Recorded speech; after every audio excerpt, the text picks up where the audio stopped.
looking, reaches, that ball's out, that's live! Back the other way, Sam Hubbard! The Cincinnati Kid! Hubbard's got a convoy! Chased by Andrews! At the 30, the 20, he will score! To the end zone, down the field, and it is deflected, and gone! Touchdown! A.J. Green! Over goes back to throw, men are coming late, looks right down the middle, there's Eddie Brown, he has it at the 35 to the 30, he may go, 10-5, touchdown!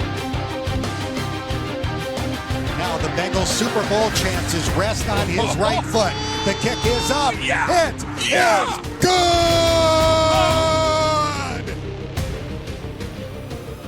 Corey Dillon, he's gone. The knockout punch, you're looking at it. 65 yards. And they're back to throw as the blitz is on. Goes long, intended for Collinsworth. He has it down to the 20, touchdown! And Chris Collinsworth. Throwing the long ball. Deep down the field. Trap Johnson's got it. Touchdown, Cincinnati. Look at Chase go! Oh my goodness, what a gear he just found! Chase for the touchdown! Wow, Chase is on the case! It is no fluke. It is a fact. The Cincinnati Bengals are headed to Super Bowl 56. The play clock at 3. Shotgun snap. Carr throws into traffic. Intercepted. Jermaine Pratt has the football. Yeah. Coffin nails. Bam, bam, bam! How about that? Welcome in, Chatterbox Bengals, Christmas Eve. Jacob Tissett, joined by Craig Sandlin. Look, it's Christmas Eve, but we still got a game to preview. It's Denver week. We're going to break down the film from last week against the Browns, get into a little preview, a little earlier than normal, but it is Christmas week, so we got to mess with the schedule a little bit. Craig, you're back home in Cincinnati. Thanks for joining me on Christmas Eve, spending a little time away from the family. Maybe you're not complaining too much. No, this is designed here, Jacob. We purposefully are putting in events around the day to give me some space. So we made sure the door's closed now after the little interruption before we went live. We got the door closed over there. We're good. But yeah, it's still good to be home in Cincinnati. I haven't gotten my Skyline fix yet though, so no free ads, but that'll be happening sooner than later, I'm sure. And yeah, excited to be here, excited to talk Bengals, and excited to be in town for what's a really important game on Saturday against the Denver Broncos. That's right. Well, before we get into that preview, which will be the second half of the show, we got to go back, and we got to break down the win over the Browns. And as always, we have the key plays in here and ready to go for you guys. And we'll start the way we've started the last couple weeks, and this might be the best group of wow Joe Burrow plays of the season. I mean, these last two are nuts, but this first throw, maybe one of his best of the entire day. A deep ball here to Iosivas, who's lined up at the bottom of your screen against one of the best corners in the entire league. Denzel Ward, a Pro Bowler the last few years, really decent coverage there. And just a better ball by Joe, and great work by Iosivas to create a little space there at the end, get his hands up late and catch the ball in bounds. A really great play from a receiver that we haven't seen thrive outside of the red zone. Here's exactly what we want to see from Iosivas moving into next year and further on in his career. Yeah, first and foremost, I mean, a beautiful ball by Joe. Absolutely. I mean, couldn't have put it any better. But Iosivas, does a really good job of creating space at the end of that route. I think Denzel Ward actually called for or wanted a pass interference here on this call, but Yoshi does a really good job of working in on the field a little bit in order to give him space on the outside in order to catch that ball. Gridiron Grading put it out there this week. I don't know if you saw it or not, but Iosivas now in his second year just had his highest graded start per PFF. Wow.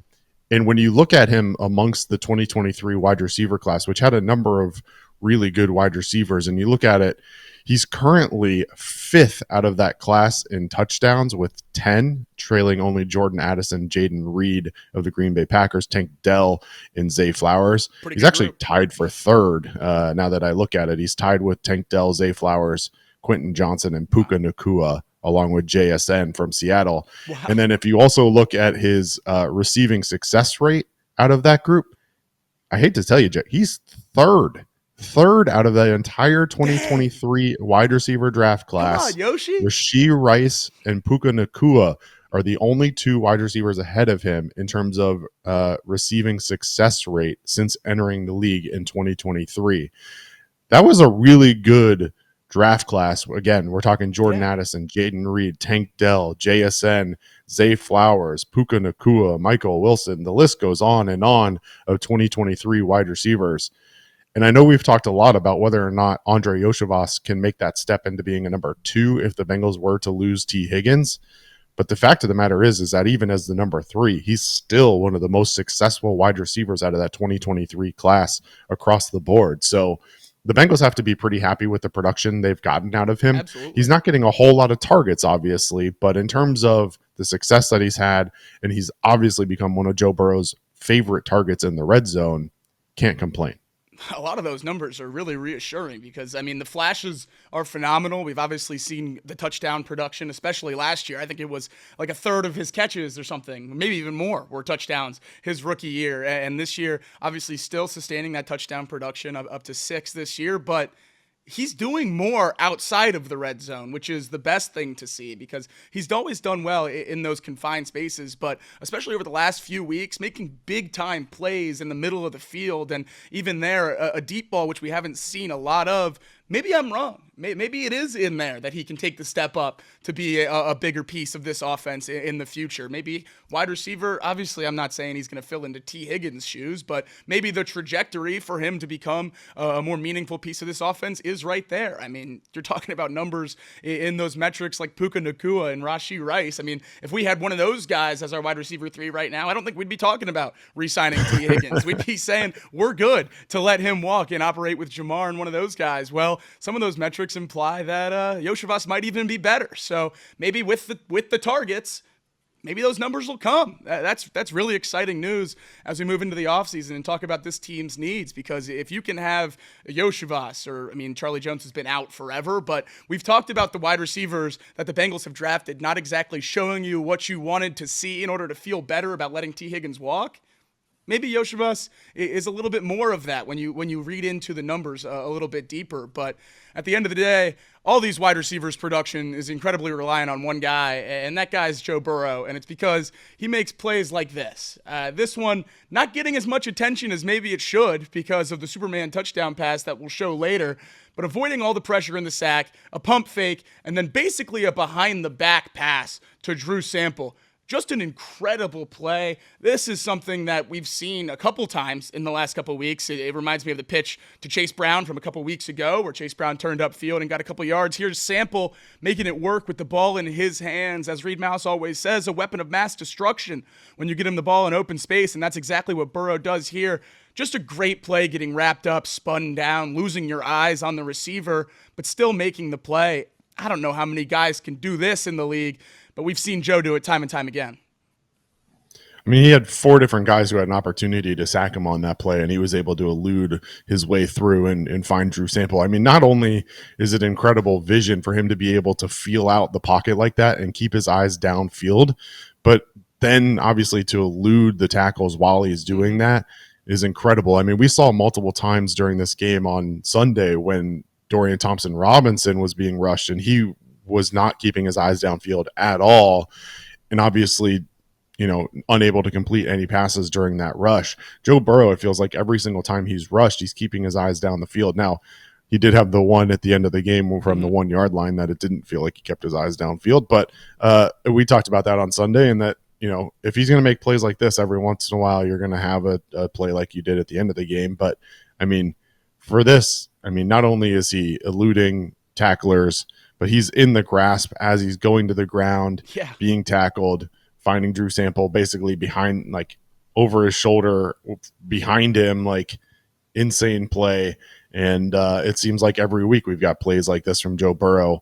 And like you said, he has a way to make wide receivers better and his tight ends better. And, Mike Gesicki's having a really good year with Joe Burrow as his quarterback. And, Drew Sample hasn't been used in the passing game as much, but, it seems like when you need a big play, Drew Sample's there and able to take advantage. So tip the cap to Joe Burrow. And if you're a defense, I just don't know how do you come away from this play? You have to be so disheartened after this. I don't even know what you're walking away from. The last thing I wanted to point out on this one, Jordan Hicks coming off the edge, untouched. Chase Brown takes him right past Burrow.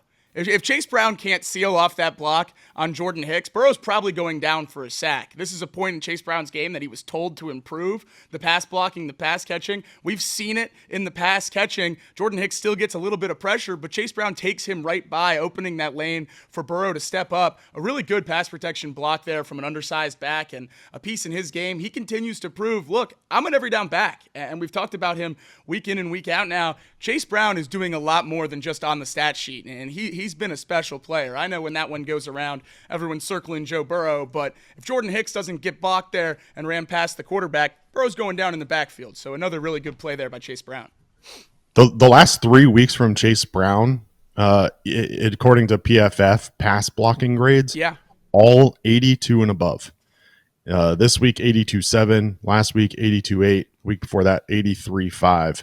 I mean, he's certainly doing everything he can to show that he's an every down back. He was on the field for, I think, 55 of 56 offensive snaps this week. I mean, that's a lot of work for a guy, and you'd certainly love to have a reliable back behind him that can give him a little bit of a spell here and there. But it's also really nice to know that you have a guy that you can trust to be on the field for 99% of your plays and not have to worry about whether or not a blitzer is going to get home or whether or not he's going to be able to catch the ball out of the backfield or make an explosive play in the run game.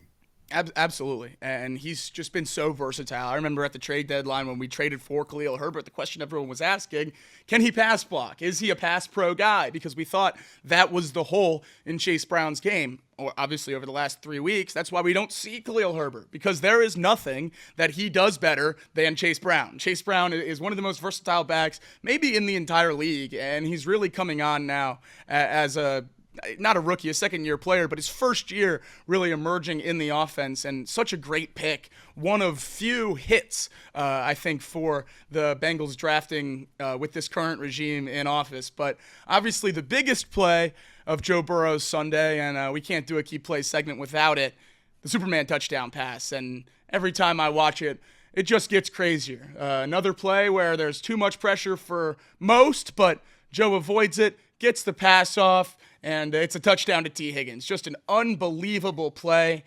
A lot of screenshots going around about knees being down, but just people exposing themselves for not knowing ball. Joe Burrow tripped on his own guy there as he was scrambling through, tripped on the ankles of Ted Karras, as you see Karras fall down as well. And after he's not touched down by a Brown, he's still a live ball, even though that knee touched the ground. So getting the throw off before he's unable to, because he's laying face first, is just as impressive as getting it off in the air. A crazy play by Joe Burrow, a touchdown for T. Higgins. I mean, I'll say it again. I said it last play. I don't know how many guys are making that throw. I mean, it's difficult enough to scramble and find an open guy, but as you're parallel to the ground to be able to basically throw that ball on an upward trajectory towards T. Higgins, to be able to be literally a perfect pass to him as you're falling, your knee on the ground, your thigh on the ground, whatever, it doesn't matter. I mean, his chest is towards the ground as he's making this play. And for him to be able to make that throw is incredible. And we heard from T. Higgins after the game. Obviously, everyone famously knows now that Joe Burrow went out and bought a Batmobile, and T. Higgins said, "Batman, that's mother effing Superman right there." And Joe Burrow certainly earning that nickname with that throw. Yeah, just unbelievable. And you heard him in the post game. Not a guy that usually brags a whole lot, but when they told him about that play or asked him about that play, he immediately said, yeah, I might have to post that one. And believe it or not, he did. And if I had a picture of me doing that, I would have posted it too. So certainly can't blame Joe Burrow. And he's the story of most Bengals. I think that one's going to have to find a place on your wall behind you next to the Jamar Chase flipping off the Steelers. That might might find a good place for you right next to you. I think you're right. That one's going to have to get up there for next season for sure. But Joe Burrow is the story of most of the Bengals wins. But as you see that final score, 24-6, the defense played really well. It was one of the better games of the year for this defensive unit, just holding the Browns down to 6 points. And the guy that really jumped off the page, especially early in the game, Mike Hilton. Such a great blitzer. He's done it really his entire career, and especially in Cincinnati. And here we saw him do it twice on Sunday. The sad part about these plays, neither result in a sack. So Mike Hilton's still sitting with no sacks on the year. But this one, just incredible speed off the edge to catch DTR before he even turns around. You still see the nameplate on the back of his jersey on that run play there, and Mike Hilton chops him down in the backfield. These 2 tackles for loss resulted in a net minus 14 yards. Big time plays by Mike Hilton to drive the Browns back at 2 pretty key points in the game. A really great player who does it at a really consistent level. This is a guy that just has always been so good coming off the edge, there to hold on to his ankle and bring him down. Just a great tackler, a real sure thing in a defense that has struggled tackling all year long. Mike Hilton has just been such a great Bengal. Yeah, I'd really love to know what the play call was from the Bengals defense on that first one, especially. You can see that they bring Jerry Jeudy in motion, and it feels like Mike Hilton just sees something that he has seen on tape before, and he knows what's coming. And rather than continue to follow Jeudy across the defensive line, he just stops it short. And since the timing works out, he's able to blitz DTR and get to him right away without any issues. I don't know if that's a man call or if that was a zone call that just happened to work out, but they're not blitzing on the other side before the motion, so I'm not sure exactly what the call is. And you can see Jordan Battle raise his hand as Judy's coming across the field, so makes me think that they saw something on tape and they knew what was coming and kind of gave a chance to kind of audible a little bit and bring Mike Hilton. And I think Mike Hilton's really shown an ability to time his blitzes extremely well. That second one, same thing. He's done it time and time again, and it's really unfortunate that he on the record book has 0 sacks because the number of tackles for loss has been incredible, and it just seems like some of the biggest plays this defense have made all year has come at the hands of Mike Hilton. You're absolutely right, and that's the thing that you don't have a lot of on this Bengals defense. There's not a lot of guys you can rely on. I guess the last couple of weeks, you've been able to rely on Geno Stone against these quarterbacks we've been playing, but outside of that stretch, Mike Hilton's been the one constant outside of Trey Hendrickson on this defensive side of the football, and it's really been that way for a couple of years. I mean, he's been such a great slot corner here in Cincinnati. It's going to be a real shame when his time comes up, whenever that is, because he's been one of my favorite Bengals during his tenure here. And after the game, after those 2 plays, Joe Goodberry tweeted, Mike Hilton is one of the best blitzers in the entire NFL, no matter the position. And I certainly think I agree. We talked about it on Sunday. He's the best blitzing corner in the league, in our opinion. He does a great job with that. And Mike Hilton corrected him, the best.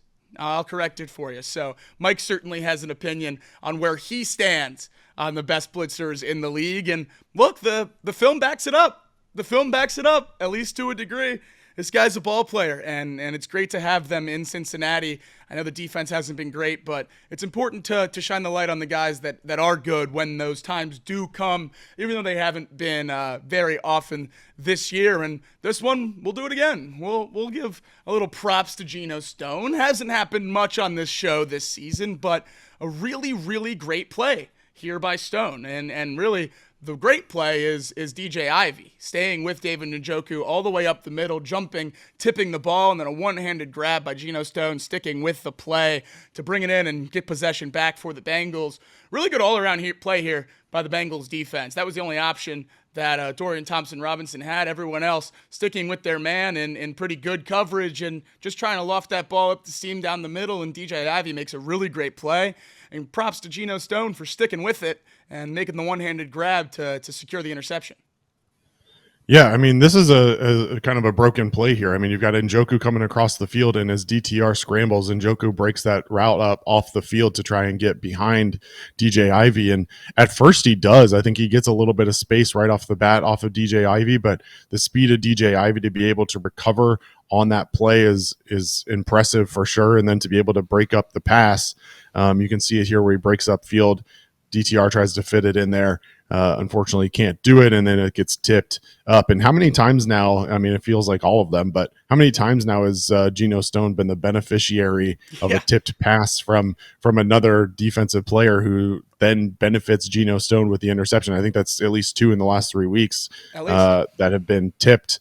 Obviously, the third interception was one where he smelled out a route and broke it off a couple weeks ago against the Titans. But I mean, that's an impressive play by DJ Ivey, and I think a lot of credit should go to Geno Stone to be able to catch it. I think it starts with one hand and brings it into his body while he's reaching over Njoku, and Njoku's bringing him to the ground. But still impressive nonetheless. But you got to tip your cap, of course, to DJ Ivey in that situation to be able to break up that pass from DTR. And really impressive. And then, speaking of social media, obviously, after the game, obviously we talked about Mike Hilton and his response to Joe Goodberry. I think Geno Stone had something to say a little bit about his as well. Yeah, thinks he's a Pro Bowler. Couple weeks with an interception, and he's voting himself to the Pro Bowl, Craig. Last I checked, it's been a couple weeks. To be fair, he's played well the last 3 weeks, but last I checked, he was in the 70s among PFF qualified safeties on a season grade. So don't think he's going to be sneaking into the Pro Bowl, but it was double votes on the 22nd when he tweeted it for himself. So probably 2 votes for Geno Stone. I don't know if anyone else is voting for him on this wretched season. But look, we talked about it on Sunday after the game. Has he played himself off that cut list? And if he's voting for himself for the Pro Bowl, he certainly thinks he has. Geno Stone officially receiving Pro Bowl votes at this point. Yeah. Tip of the cap to him. Look, and this is a conversation we were going to have today anyway, and we might as well do it now. We were talking about it in a text message yesterday. I mean, this Bengals team seems to have a little bit more swag here late in the year than they did early on. Obviously the Geno Stone tweet, the Mike Hilton tweet, even the way T. Higgins was addressing the media after the game, the way Joe Burrow responded, the Jermaine Pratt blood drip tweets. I like it. Yeah. I think that in general, defenses, when they can be aggressive and be confident in themselves, is when they're the best. What's your take on kind of this new found confidence this defense has? I think it's great, and I think it's really the only chance they have to be successful. I don't think we have a bunch of studs on defense, and I think it started to get in their head a little bit when they started to play bad at the beginning of the year. And to open Twitter every day after practice and after games and see everyone talking about cutting 10 of the 11 guys and firing your DC and all of the above, that can't be great for your mentals. And the last 3 weeks to play a little bit better, even though it hasn't been great, they've resulted in wins, and some of those because of the defense. And this has been a really good stretch for their confidence, and we're seeing it, like you said, in the post game and on Twitter and in the interviews. And whether that's good or not for the long term, and whether you want that for the long term, I think that will help them against the Broncos and against the Steelers. And if it doesn't, it's because they're not good enough. But I think for a stretch there in the middle, they were getting in their own heads and making a lot of the mistakes worse than they needed to be. And now it seems like they're kind of dialing it back. And a lot of this confidence and a lot of this swag goes exactly with when this defense said Lou Anarumo simplified his play calls. Simplifying this defense has helped a lot over the last 3 weeks. And sure, you can say they played Will Levis and Mason Rudolph, Cooper Rush, DTR. Absolutely. You're right. We don't know how good this defense is yet. We don't know if they've even improved at all. Because next week we have to play Bo Nix, and he would be the best quarterback that we've beaten this year if the Bengals are able to come out on top. But I think Lou Anarumo, realizing what he had, though it was a little too late in the season for my liking, dumbing down the play calls a little bit, simplifying things, letting guys just fly around, play football, and make plays. We're seeing it on the field, how it's impacting their play, and we're seeing it off the field, how it's impacting them in the locker room. And I think both of those things coming together are going to make this unit play a lot better down the stretch. I just don't know if it's going to be enough, because you can have as much confidence in the world. If you're not a very good football player, you can still get beat in the NFL. Well, how many times early in the season do we talk about defensive players being out of position, or multiple players being in the same zones on a zone defense, or, just in general, guys losing contain or losing their man or whatever it may have been? Cam Taylor-Britt got benched in 2 separate games, and a large portion of that was his inability to maintain his zone and to maintain his man in the defenses that were called. And so, we've seen improvement across the board from this defense over the last several weeks, and it sounds like a lot of that credit needs to go to Lou Anarumo. And you mentioned it, but Mike Hilton after the game talking about the simplified defensive calls, which is allowing this Bengals defense to communicate better, and even guys who aren't necessarily getting the same number of opportunities as they were earlier in the season, still coming up with big plays. We saw it with Von Bell at the 1 yard line, being able to punch out that ball and to recover it himself. They're just playing a lot more aggressively than they were before. They were sitting back. They were letting teams kind of pick them apart. They were losing contain. And now it seems like they're playing a little bit more aggressively. They're being able to fly around the ball. Like you said, you're seeing a lot more of that, mob mentality, where now when you're tackling the ball, you're seeing 4, 5, 6 Bengals around the ball. Whereas in the past, you were having 1 or 2 guys try to make tackles and they were missing those tackles, or guys were getting loose, and that led to long plays that shouldn't have happened. And now you're getting 4 or 5 guys around the ball.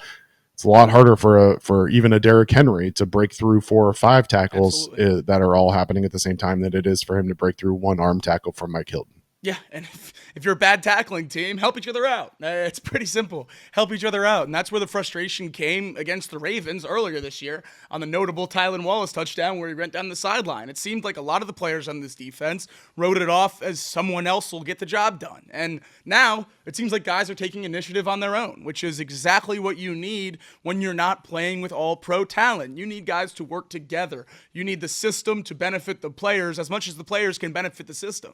And it seems like though Lou was stubborn early in the year, he's modifying his stuff to go with the players he has, and we're seeing much more success. And I think we've seen a lot of success out of the young guys. It was a really, really good game for Chris Jenkins. 2 sacks on the day for Chris Jenkins, and he's a guy that we didn't think was ever really going to be a pass rusher. And I'm not just using one game to say, oh, we have a pass rushing D tackle now, but if he can get 4 or 5 sacks a year, that changes the player that Chris Jenkins is. We already know that he was one of the best run defenders in last year's class. If he has any kind of pass rush upside like we saw on Sunday against the Browns, if he can step into that direction as an interior player, and we've already seen a couple great plays from the other rookie on the inside, McKinley Jackson, more than really anyone expected this early in his career, if at all in his career. So these 2 young guys in the middle make me feel a lot better about the trajectory of this D-line as well.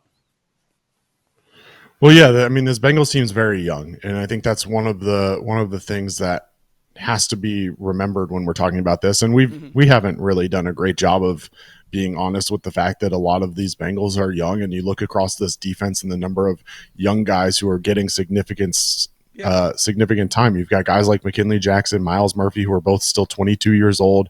Chris Jenkins is 23, Jordan Battle, Josh Newton, Joseph Asai, all 24, DJ Ivy's 24, Geno Stone 5, Cam Taylor-Britt is 25.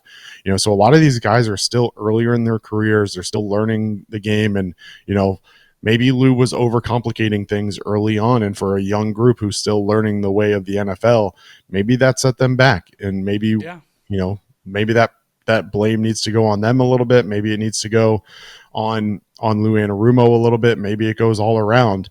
But since week 13, which is when it sounds like Lou kind of simplified things, Cam Taylor-Britt is now the 4th highest cornerback in the NFL since that time at 81.4 in PFF grade, and Geno Stone's the 4th highest grade safety during that time frame at an 82.0. So, those guys who you were really knocking early on in the season have been able to play in a different manner over the last 5 weeks or so, and it's showing not only in the PFF grades, but it's showing in the box score as well. When you're seeing those interceptions from Geno Stone, and you're seeing guys fly around the ball and make more tackles. We're still missing tackles here and there, and that should be addressed and needs to be addressed. But the truth of the matter is that you're not getting burned for long plays by missing tackles as much because you're having that group mentality. Obviously, they got burned for that 65-yarder at the beginning of the game, but you saw the defense kind of shore up after that point, and 65 yards on the opening drive, and then for them to end with, I think, 270-something total yards for the game,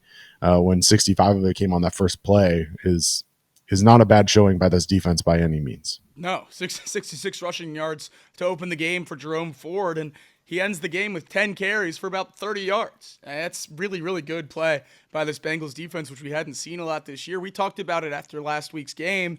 Have these players played themselves off the cut line? Have these players played Lou Anarumo out of the unemployment line? I think that's my biggest question at this point. Yeah, and I wish I had a better answer for you here, Jacob, but the answer is going to be these last 2 weeks are going to tell you a lot. I think you're right. And I think ultimately, and this goes back to the same conversation we've had over and over again, but this Bengals team is still 0-7 against teams with winning records. Yeah. And now you finish the season with Denver and Pittsburgh, who both still are working on their playoff hopes and their playoff seedings. And there's a lot still to play for. And so this Bengals team has to step up and show me that, hey, this new simplified defense is going to work. We're going to be okay. Lou Anarumo has made the adjustments that are necessary, and it's going to work for us. At the end of the day, this Bengals team has the lowest strength of victory in the NFL this year at 223. Yeah. The teams that they've beat have an average record of 3-12. Right. So last year, the lowest strength of victory for a playoff team was the Dolphins at 358. And so at this point, I'd have to do some math. I don't actually know the answer off the top of my head. If you can win out these last two games against Denver and Pittsburgh, that might actually put you somewhere in that range of 358 to 3, in that low threes to mid threes.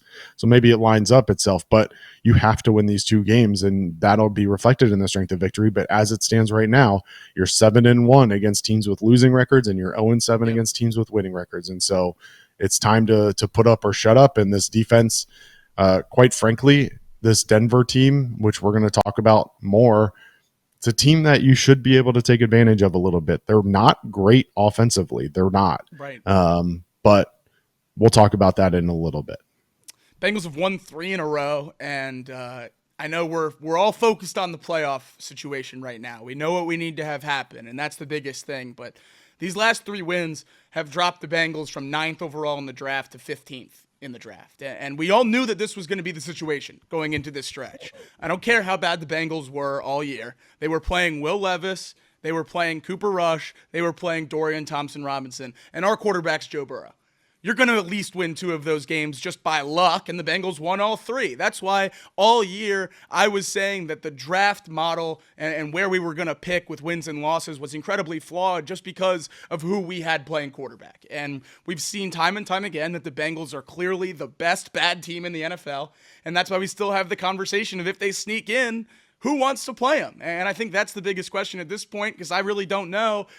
But all I wonder is, will it be enough? Because we know there's multiple routes for the Bengals to end at 9-8, winning out, and still not make the playoffs. And that would be an absolute nightmare with where it would have you in the draft. And I know we don't want to be looking at that at this point because I know at least I'm working my way back into believing in a playoff push, or at least winning these last 2 games to have meaningful football games in December with the Bengals. And that matters a lot to me. And I don't know if it will, and I don't know what that means for this team in the long term if you're able to get to 9-8 and miss the playoffs and tank your draft position. And Zach Taylor would have 4 seasons in a row above 500. We'd start a little Mike Tomlin streak of our own maybe in Cincinnati, but outside of that, if you can't sneak into the playoffs, what's it all for?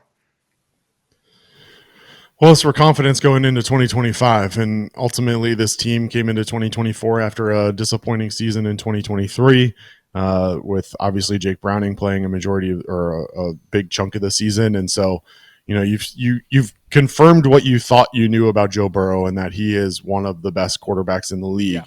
And so now it's about figuring out what are the pieces that you need for 2025 in order to make sure that you don't miss the playoffs again. And so, the question becomes, okay, well, dropping from 9 to dropping to 15 to 18 range, like, what does that mean for draft capital? And, we went through a couple mock drafts a couple weeks ago when we thought the season was dead. Some of us may still think the season's dead. Some of us may not. But, listeners can make their own assumptions about that. But that's right. But the truth of the matter is that if we're being honest, for this team in 2025 to be at the level that we really want them to be and think that they can be, some of that's going to have to be addressed in the free agency. And that was going to be true whether you were going to be picking it at 8 or you were going to be picking at 30, 31, right? So, the truth of the matter is that this team can't go into 2024's offseason into 2025 content with the pieces that they have. There's too many holes on this team. We've talked about that time and time again, that in reality, they're going to have to address some of these holes in free agency, and that doesn't change. So, the hope is that you can address some of those needs before the draft in April, so that you do know kind of where you're at as a team in terms of your needs. But what you can't do is go into April with 8 different holes on the defensive side of the ball and be stuck in a position where you're not going to be able to address all of those needs. The positive side of that situation is that you can draft best player available when you get to that point. But the downside is you've got 6 draft picks in 8 holes. So right. There has to be moves made elsewhere. And, it starts with freeing up some cap money, which we talked about on Sunday and have talked about multiple times. And then from there, it just really a matter of who fits the needs that you think are easily addressable in the free agency and who is going to be able to be addressed through the draft.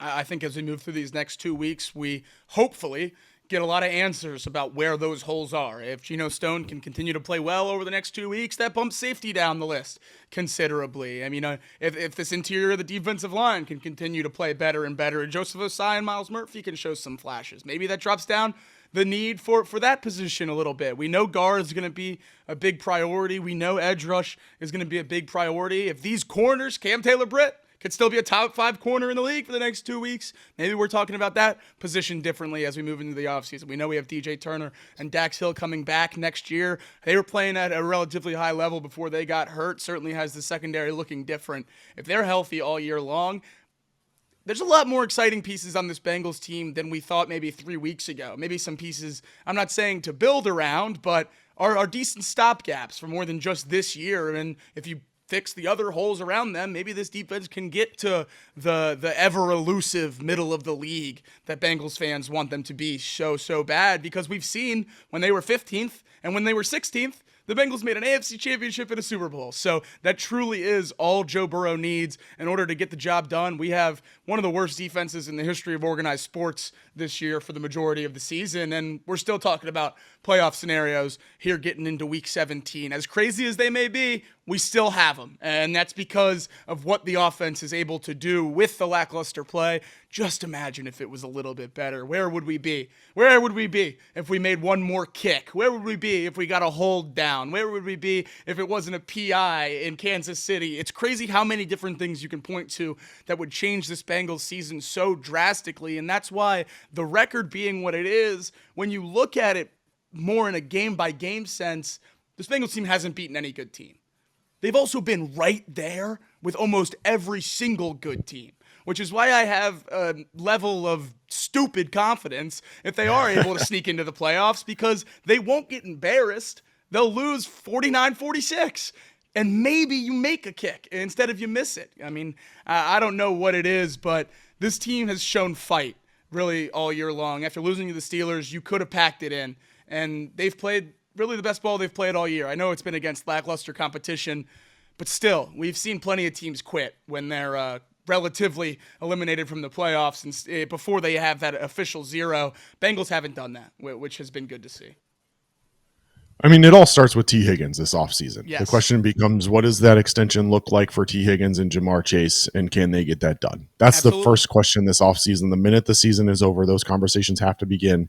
And before the league season starts in February, you need to know what your situation is at wide receiver. Mm-hmm. Because if it isn't going to be T. Higgins, that's another position you're going to have to address. Despite the conversation we just had about Andre Iosivas, there's nobody behind him. So even if you do believe that Yoshi can be your number 2 wide receiver, which again I think is debatable, you have to have that conversation beyond that, and so they're going to need to address that. Hopefully they can get the deal done with T. Higgins and Jamar Chase this offseason before we have to worry about that.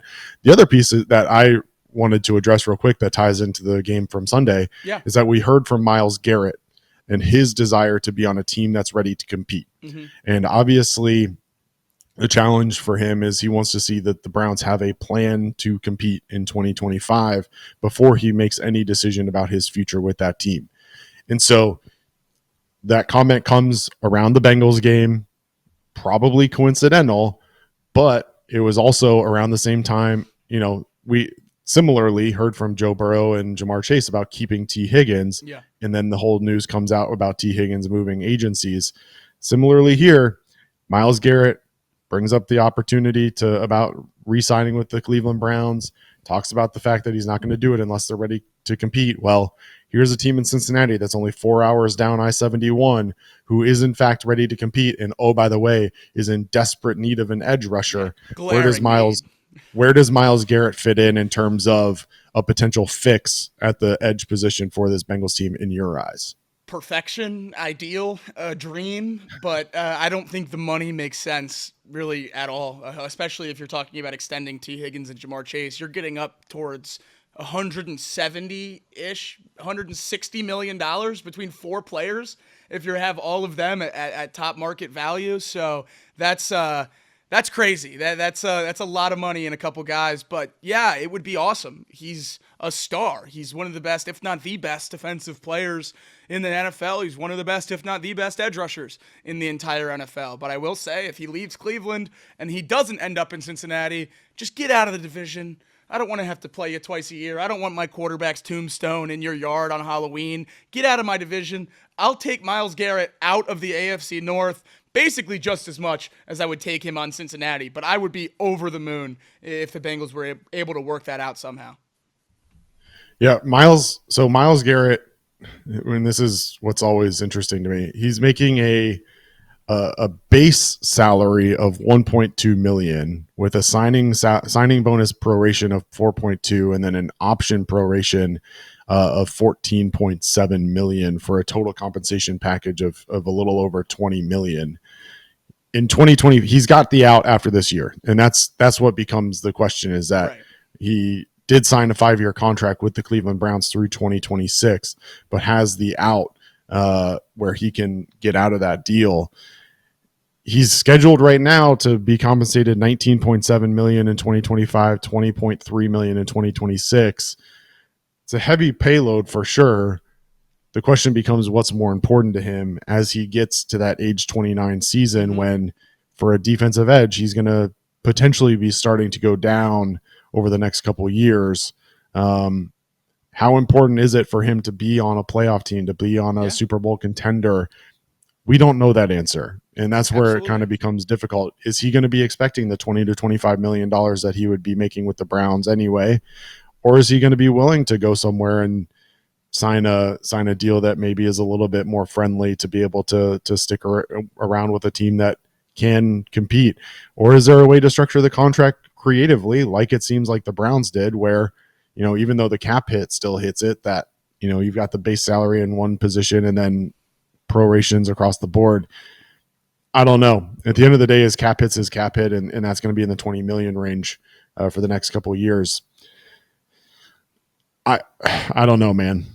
You've got a lot of room, but like you said, you're already potentially devoting 120 to 130 million dollars on 3 offensive players. Now to go out and add 20 million on 1 defensive player is a tough ask, but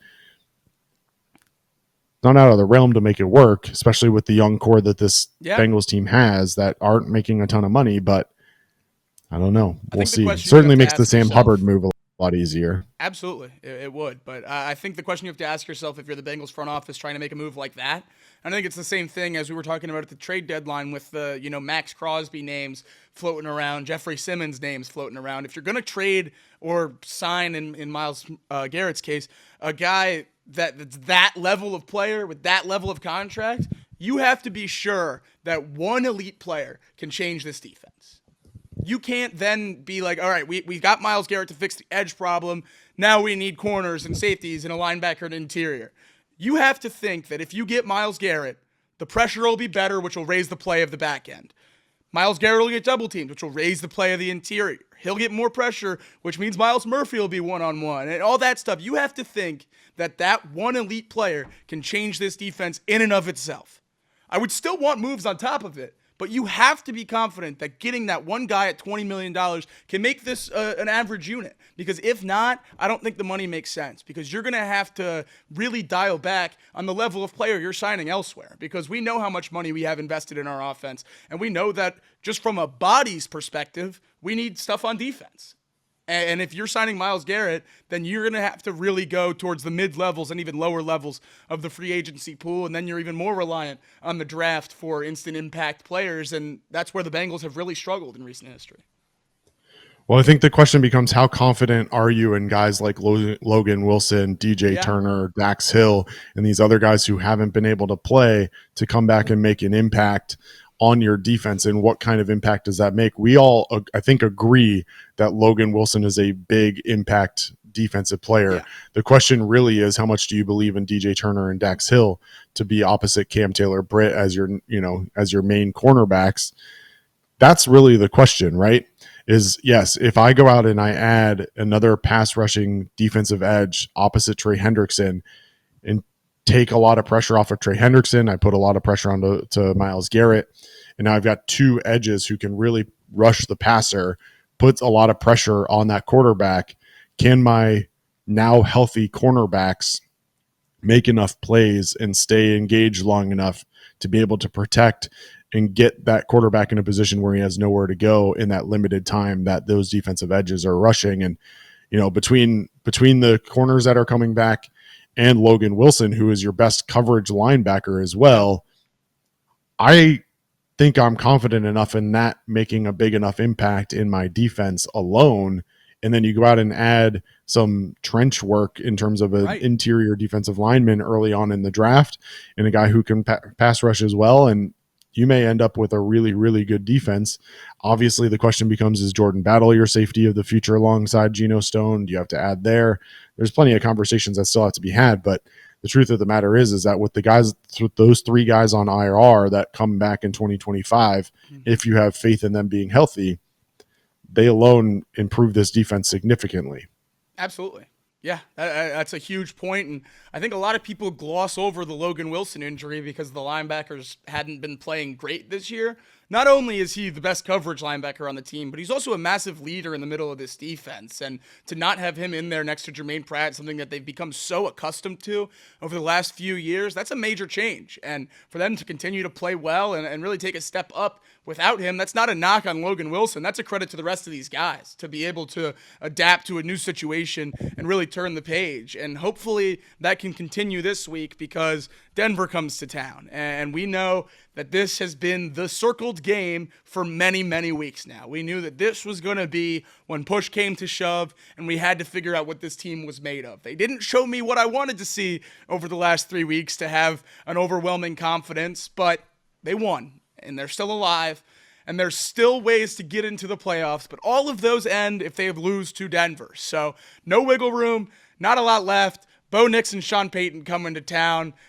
I guess the way to start this one is just, how are you feeling about the Denver game? I mean, obviously there's matchups that'll help the Bengals. There's matchups that'll hurt the Bengals. But after these last 3 weeks, I know they haven't looked great. Not the dominant fashion a lot of us hoped for, but still wins, still trending in the right direction. I feel better than I did before these 3 games, but not quite as good as I was hoping to feel. I think that's about where I sit right now. I think that's probably fair. I mean, at the end of the day, you're going up against another winning team. Yeah. And unfortunately, until this team in the Bengals shows you an ability to beat a quality opponent, you're always going to be questioning whether or not, this defense can step up to the plate and stop them, or can this offense score against what is a pretty good defense with the Denver Broncos. All of those things matter and certainly are part of the conversation when you look at this matchup coming up this weekend. But, in my eyes, I look at the Denver Broncos and I see a really good defense, right? So the Broncos are top 10 in the league in total defense at 319.6 yards per game. They do it both against the pass and against the rush.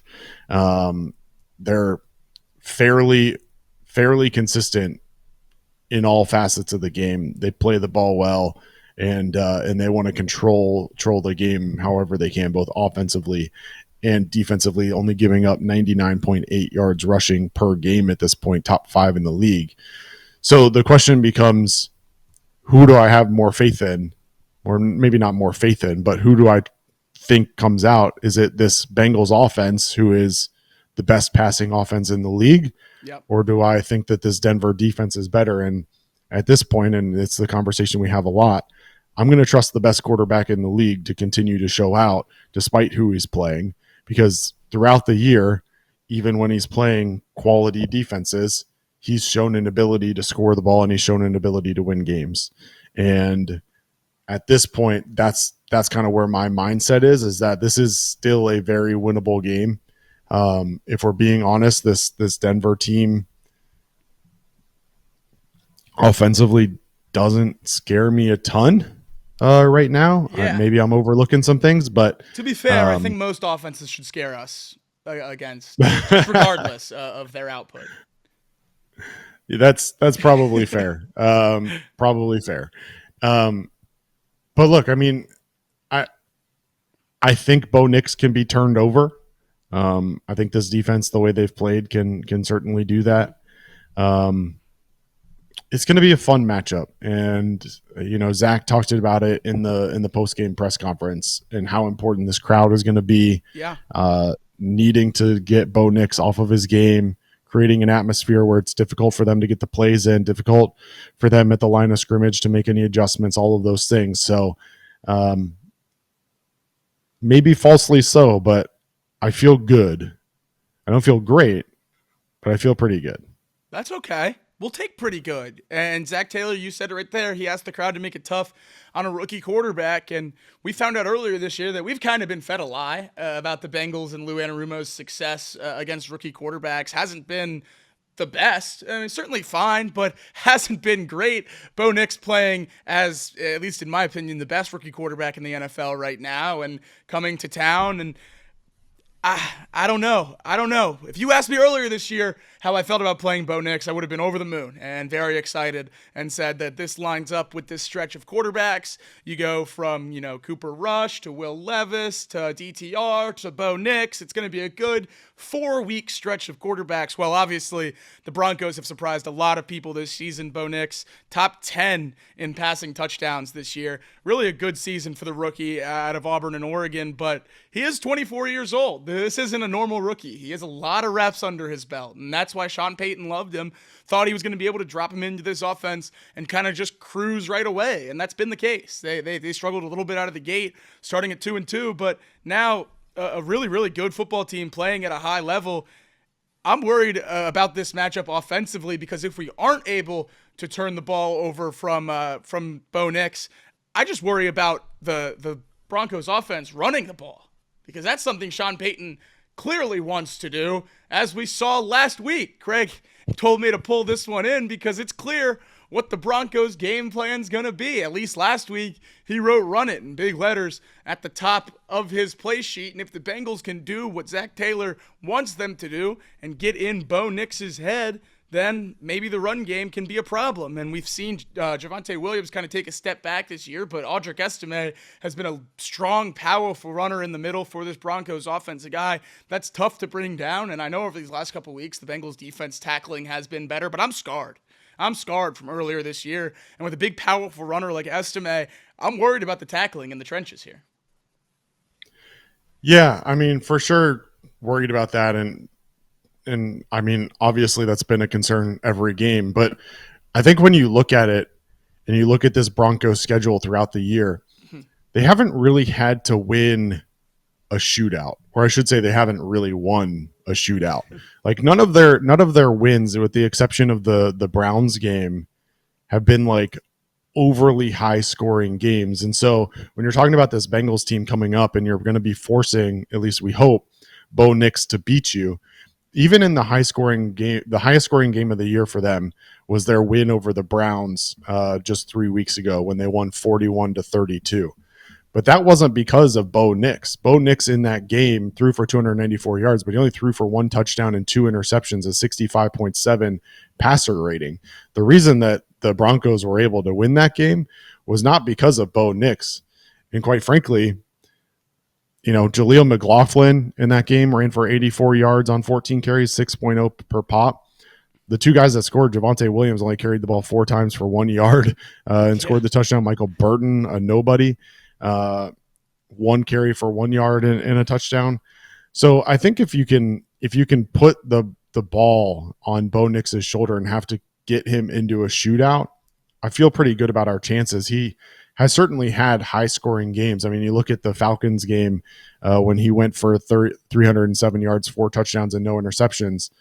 But the Falcons' defense is a lot different than most, and that game ended up being a blowout in their favor. Yeah. He didn't have the pressure of the Falcons answering every time they went out and scored. They ended up winning that game 38-6. So, the biggest thing for me is, can this offense force the Broncos into a shootout? I think if this game ends up being similar to like the Giants game where the Bengals won like 17-10, I feel less confident. But if the Bengals can make this a 30-32 kind of game, I have a lot of confidence in putting that kind of pressure on Bo Nix, because those are the situations where he starts to turn the ball over. Yeah. You look at the Colts game 2 weeks ago, and that was a game that the Broncos won 31-13, but early on the Colts put some pressure on them, scored early, were up 13-0, I believe, at some point.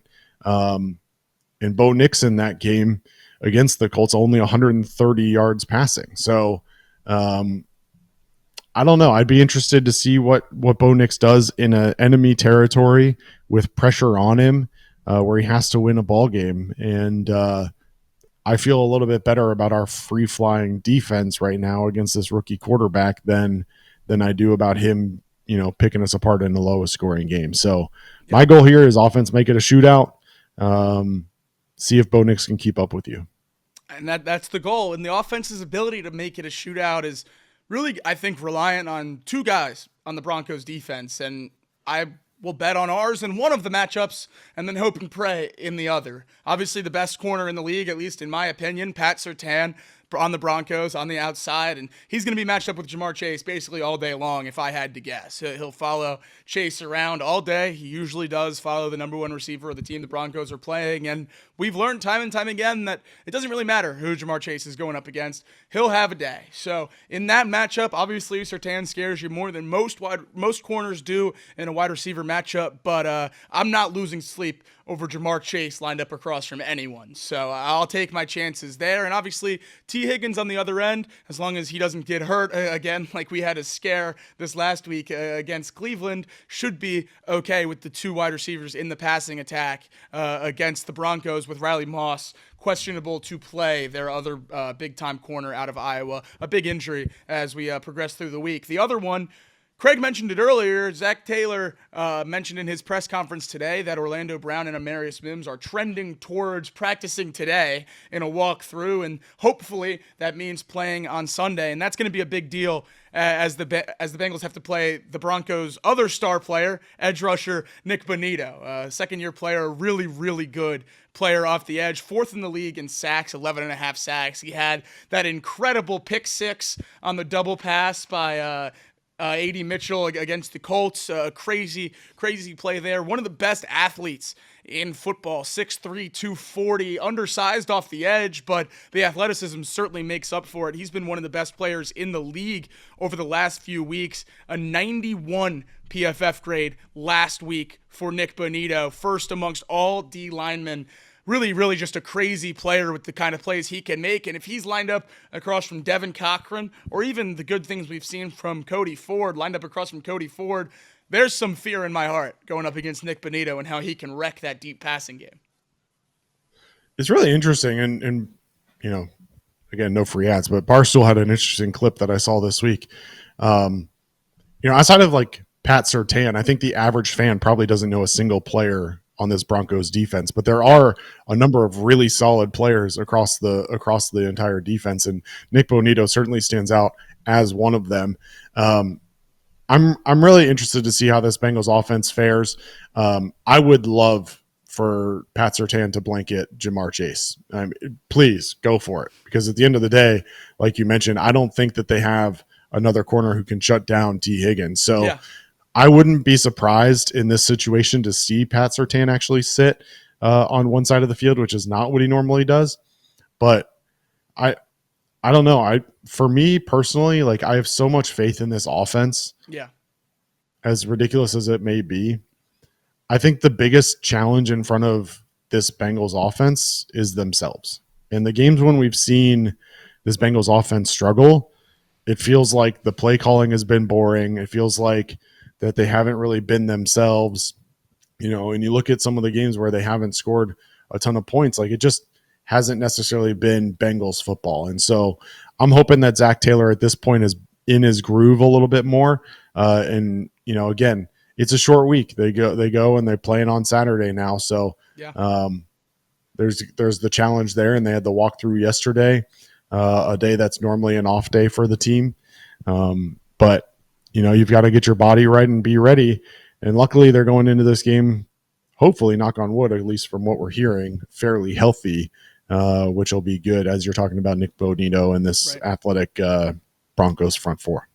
One thing that is interesting with this game and a little just kind of nuance with the schedule, the Broncos obviously flexed into Thursday Night Football against the Chargers last week. It was a game that meant a lot to Bengals fans, and we were all dialed into it, I'm sure. We talked about it for basically 10 minutes on this show alone because of how much it meant. But that Thursday night slot was supposed to be Bengals-Browns before this season unfolded the way it did. Bengals-Browns flexed to Sunday. Now with that game on Saturday against the Broncos, the Bengals have a short week after what was supposed to be a long week.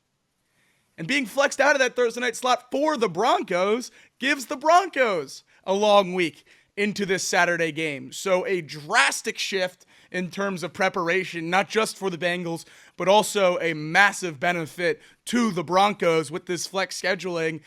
I think it's just a coincidence. Obviously, this Broncos-Chargers game was a huge deal. It absolutely deserved the primetime slot over Bengals-Browns, but you just hate to see it work out this way and not only lose a home AFC North primetime game, but you lose it to a team that otherwise wouldn't affect you, but you play them the next week, and it's a massive benefit for them. Just a terrible way that the cookie crumbles for the Bengals with this schedule. Yeah, tough to work out that. You've got a short week now, and the Broncos are coming off the long one. But again, you're professionals, and at this point, every week you're having matchups where one team has a short week and one team has a long week. It never fails. So you just got to buckle down and do your job. I mean, that's what we've been talking about for weeks now. Is this Bengals team? You have to do your job. Stop worrying about what everybody else is doing. Stop worrying about where the other guy is supposed to be, and just focus on what your job is, and everything will work its way out. Interesting matchup. We just talked about it, but Jamar Chase versus Pat Surtain has the potential to be offensive player of the year versus defensive player of the year. Pat Surtain has that opportunity to potentially be the defensive player of the year this year. Jamar Chase, obviously probably top 3 in the offensive player of the year consideration, maybe top 5. But if Pat Surtain can shut down Jamar Chase, if Jamar Chase can, get open against Pat Surtain, probably goes a long way in each of their campaigns for those specific awards. But I wouldn't be shocked if Zach Taylor started on. Craig. Pat Surtain, distant second for Defensive Player of the Year. Big fall off after him to number 3, Nick Bonito.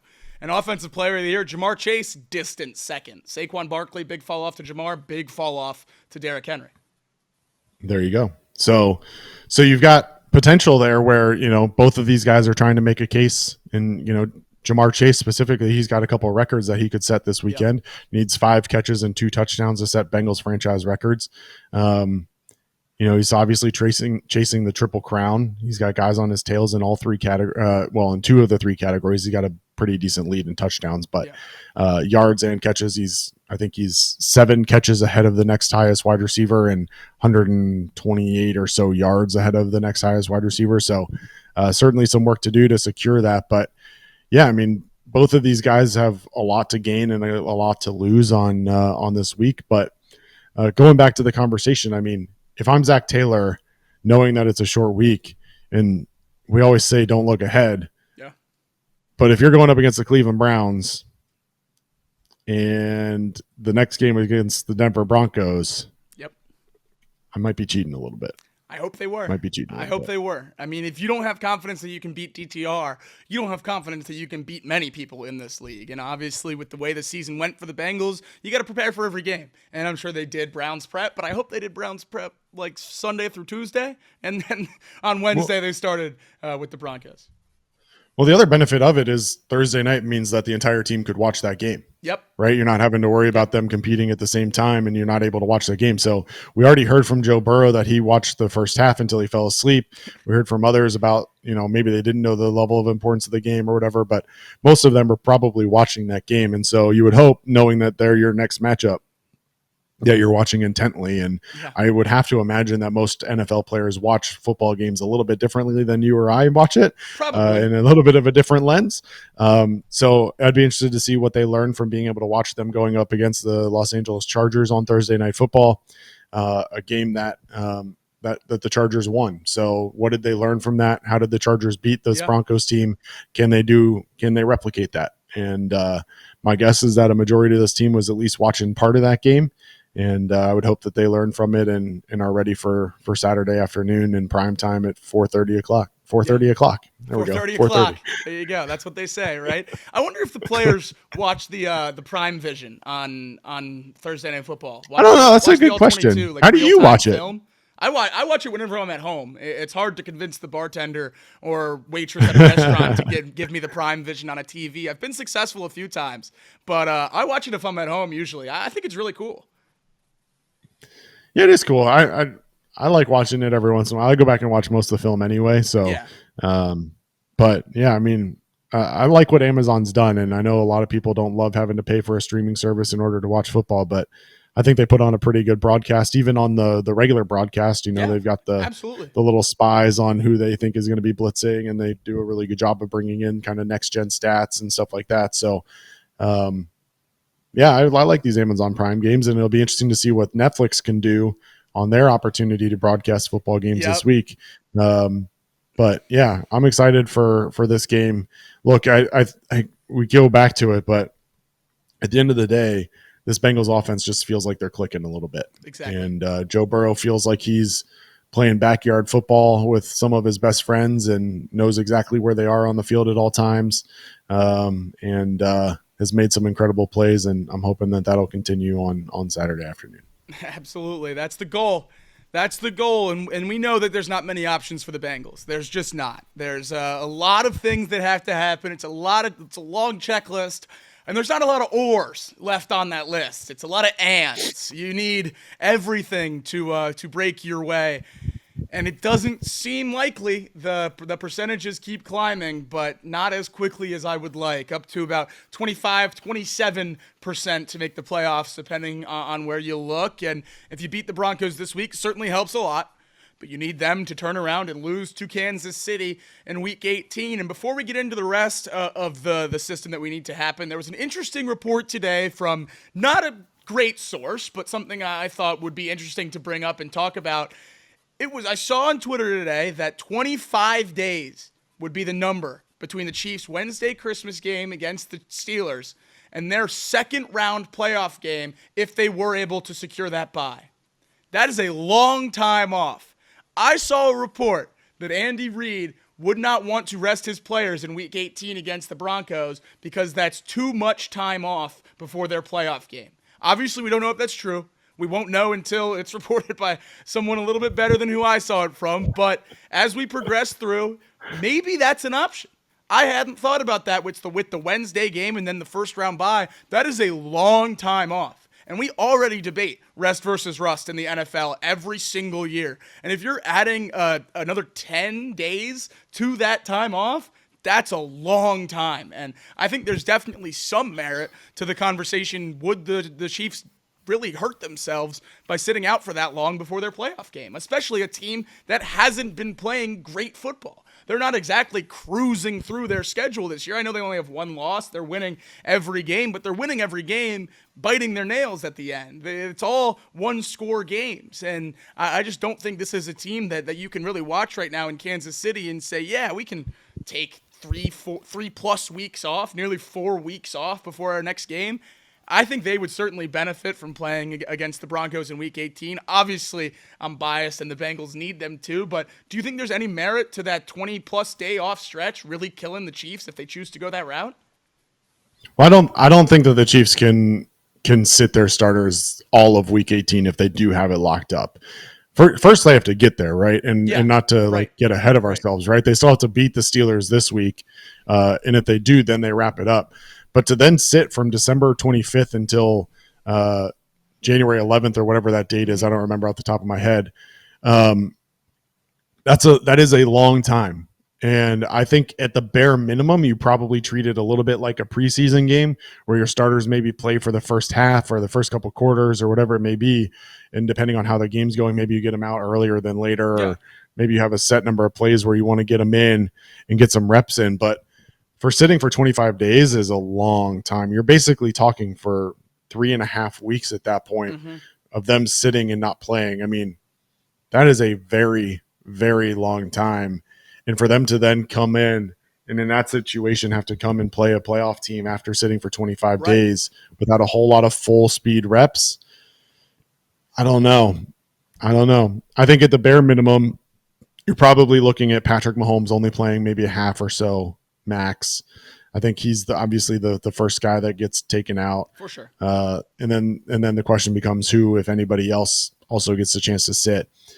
I don't know. It'll be interesting to see how they manage that. But again, they've got to get there first. They've got a tough task this week with the Steelers. If George Pickens goes, the Steelers offense is a lot different than they've been performing over the last couple of weeks. George Pickens makes a huge impact on that team. We've seen it time and time again. And then to be honest, the Bills have to play the Jets, and the Jets are playing a lot better football right now than they have for several weeks as well. Devontae Adams and Aaron Rodgers seem to be back on the same page and connecting a lot more than they were early on after that trade. And so both of them have, fairly difficult matchups, and whether or not the Chiefs actually have to win are for it to matter. Well, for us to care. Yeah, right. Like, we have to win the game against the Broncos for it to matter as well if the Chiefs play their starters or not. So, because the Broncos can clinch a playoff berth with this win. Yeah, I mean, so looking at this week, your rooting schedule is interesting. You've got tomorrow. I think you've got to root for the Steelers over the Chiefs. Yeah, and that's gonna ruin my Christmas. Having to root for the Steelers on Christmas Day. Oh man. Yep. Rough. And then obviously you have to root for the Bengals over the Broncos on the 28th on Saturday at 4:30. And then Sunday becomes interesting. I think you have to root for the Bills to beat the Jets. You really need the Giants to beat the Colts. Badly. That game is in New York.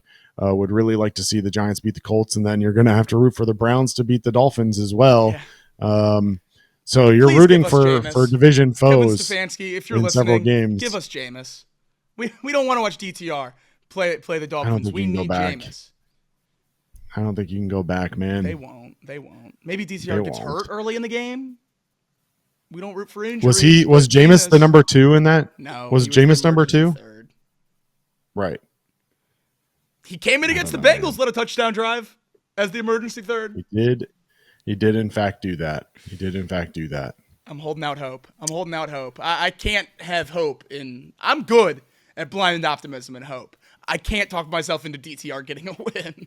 I just can't do it. Well, let's say things don't go our way this week. Obviously, the Bengals hopefully win against the Broncos, but then looking ahead to Week 18 and the matchups that matter, obviously, potentially at least the Broncos and Chiefs potentially have impact. But more importantly, the Jaguars are at the Colts in Week 18, and the Dolphins are at the Jets. So I'm not sold that the Dolphins have to lose this week to the Browns. You obviously would love to see it happen, but I think that the Jets have a better chance of beating the Dolphins next week or in Week 18 in New York or in Jersey, I should say. Yeah. But yeah, and then the Bills have the Patriots.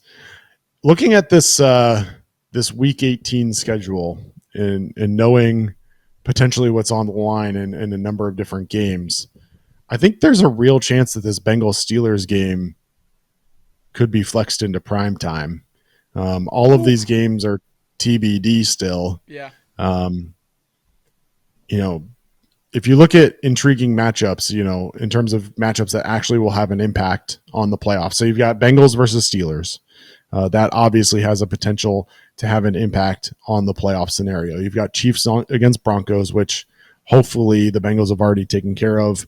Hopefully the Steelers, but I don't know. Maybe Chiefs Broncos gets flexed into prime time. You do have Rams Seahawks. Minnesota Detroit. You've got Vikings. one of the Vikings primetime versus games. Lions, which could be a primetime game for sure. And those are kind of your options, right? Yeah. Maybe Dolphins. I doubt Dolphins Jets has an opportunity. Bills Patriots doesn't. They could always give Saints it to Bucks Chicago doesn't Green matter. Bay. They throw those games in primetime all the time, especially with Jordan Love. I know, but it doesn't impact the playoffs. The Bears are out of it. Not one bit.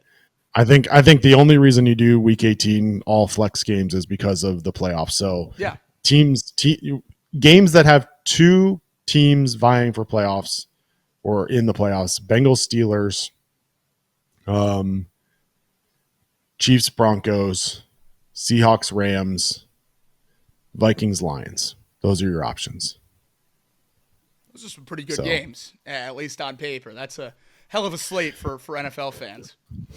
Yeah. The only question is which of these games actually are like the Bengals have to win to be in. I don't know that any of the other ones are going to be win and in, right? So Well, Minnesota, Detroit, if they both win this week, would be for the 1 seed. Well, there you go. Maybe that's what they go with then. We'll see. They both win. We're getting ahead of ourselves. Bengals got to win this week first. Yeah, absolutely. And that's the biggest thing. We can do all the routes and playoff machine and all that nonsense, but if the Bengals don't take care of business on Saturday, then it's all been a waste. And these last 3 wins have been for nothing but tanking your draft stock. So at this point, we're all the way locked in. We haven't come this far to just come this far, and we gotta win these next 2 games, get the help we need, and sneak into the playoffs. It's a big one on Saturday against the Broncos. We've had it circled for months now, and Reed Mouse will be here on Saturday to take you through the game on a live stream, kickoff to finish on Saturday at 4:30, and then Craig will join him for the post game right after. Merry Christmas to everyone. Thank you to everyone. Big breaking news, Jacob. Big breaking news. Oh, no. Huge breaking news as we record this. Chase Brown has won the appeal of his fine for jumping into the Salvation Army kettle. Fine rescinded. Shout out to Chase Brown. That is huge. That is huge. Chase Brown got fined so much money for jumping into that kettle. I'm trying to find the price right now. How much did he get fined? It was like his entire game check, if I remember correctly. $5,481 for unsportsmanlike penalty of jumping into the kettle. That's insane. That's insane. Good for him. These NFL fines are out of control. I saw one the other day. They fined Isaiah Pacheco. It was about half of his game check for nothing other than just jumping off lowering his shoulder into the guy running out of bounds. It was a complete football play by Isaiah Pacheco, and they fine him and knock him out, or basically knock out his entire game check. Just an insane run the NFL's on with fines. And Chase Brown, immediately after that game, he said it. He said, "Oh, I didn't know I was going to get fined. That's terrible." So good for him that he won his appeal, and it gave us one of the best pictures of the entire year. That reaction to them ruling him out on, I think they ruled him out on like the 5, and it came back and it was a touchdown, not even close. But it gave us one of the best pictures of the year for the Bengals fans, and obviously a good thing that he no longer has to deal with that fine. So great news and great vibes as we wrap up this Christmas Eve show and move into a Saturday where we're going to need a big game out of Chase Brown in order to get the win. Optimistic for sure, but going to hold my breath all the way through it. As I mentioned before, Reed Mouse will take you through Saturday's game. Craig will join him for the post game after. There'll be no show on Thursday. I'm traveling for the holidays, so we'll be unable to do that for you. But the Saturday will be your next dose of Chatterbox Bengals. Thank you to everyone who's supported us this year and tuned in today. Hoo day, and we'll see you guys Saturday. Merry Christmas, y'all.